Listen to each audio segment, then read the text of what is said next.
প্রিয় দর্শক বন্ধুরা, এই হচ্ছে আমার ডাঁটা বালান। ডাঁটা শাক তুলতেছি সকালবেলা খাওয়ার জন্য। ডাঁটা শাক হচ্ছে বাংলাদেশের মানুষের একটি জনপ্রিয় সবজি বা শাক। একদম টাটকা টাটকা ফ্রেশ আমার পালানের সবজি। আমি আবাদ করি নিজে এবং নিজে খাই। এখানে সব ধরনের সবজি আছে আমার এই পালানে। ডাঁটা শাক ছোট অবস্থায় এটি ভাজি করে খাওয়া যায়। গাছ যখন বড় হয় তখন সবজি হিসেবে খাওয়া যায়। ডাঁটা শাকের বিভিন্ন ধরনের পুষ্টিগুণ রয়েছে এবং আরও রয়েছে ক্যালসিয়াম ও আয়রন। ডাঁটা শাক চাষ খুবই কম খরচে যে কোনো ধরনের মাটিতে ভালো জন্মায়। ফুলকিরির শাকও এর মধ্যে আছে। এটি সহজ রান্না করবো, এটার সাথে মিক্স করে দুইটা মিক্স করে একসাথে রান্না করবো। প্রিয় দর্শক বন্ধুরা, শীত এবং গ্রীষ্মকাল এই দুইটি ঋতুতেই ভালো জন্মায় এই শাক এবং যে কোনো মাটিতেই এই শাক জন্মায়।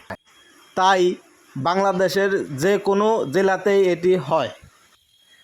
বন্ধুরা, পুষ্টিবিদদের মতে শাকটি ফাইবার ও কোষ্ঠকাঠিন্য থেকে মুক্তি দেয়।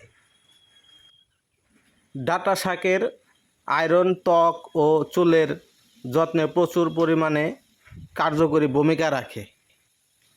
ডাঁটা শাক বাংলাদেশ সহ দক্ষিণ এশিয়ার অনেক দেশেই খুব জনপ্রিয় একটি সবজি।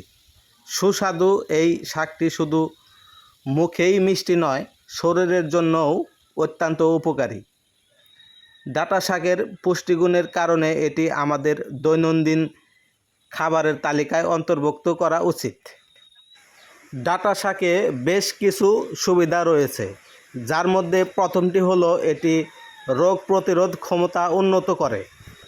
ভিটামিন সি যা ডাঁটা শাকে উপস্থিত শরীরকে অসংখ্য ক্ষত এবং সংক্রমণ থেকে রক্ষা করে। প্রিয় দর্শক বন্ধুরা, আমার এই ভিডিও যদি আপনাদের ভালো লাগে তাহলে অবশ্যই লাইক, কমেন্টস এবং শেয়ার করতে ভুলবেন না। সবাই ভালো থাকবেন। সবাইকে ধন্যবাদ। আসসালামু আলাইকুম।